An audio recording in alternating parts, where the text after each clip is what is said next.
ஸ்ரீ மகாவிஷ்ணுவை கண்டதும் திருப்பல்லாண்டு பாடிய பெரியாழ்வாரை மக்கள் அனைவரும் போற்றி பணிந்து வணங்கினார்கள். பெரியாழ்வாரின் பாடலில் மனம் மகிழ்ந்த பூமாதேவி பெரியாழ்வாருக்கு தானே மகளாக பிறக்க வேண்டும் என நினைத்தார். திருப்பல்லாண்டு இசையின் அதிர்வுகள் வில்லிபுத்தூரை பரவியது.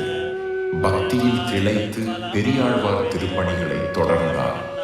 மதுரை மன்னன் அளித்த செல்வங்களை தன் சுய லாபத்திற்கு அல்ல, பெருமாளுக்காக மட்டுமே செலவிட்டார் பெரியாழ்வார். வில்லிபுத்தூரின் வடபத்ரசாய் கோவில் ஒளிர்ந்தது.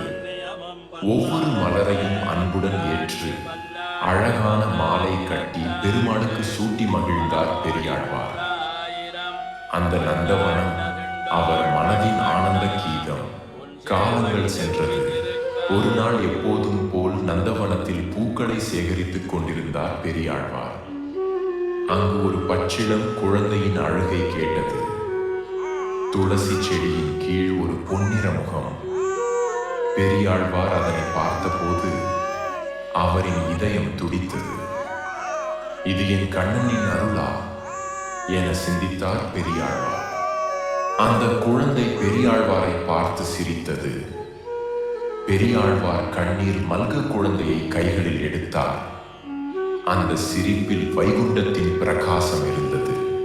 அந்த குழந்தைக்கு கோதை என பெயர் வைத்தார். அந்த பெயர் வில்லிபுத்தூரின் காற்றில் மிதந்தது. அவள் வருகையால் வில்லிபுத்தூர் முழுவதும் மீண்டும் ஒரு பெரும் புண்ணியம் பெறுகிறது. கோதை பிறந்த ஊர் கோவிந்தன் வாழும் ஊர்.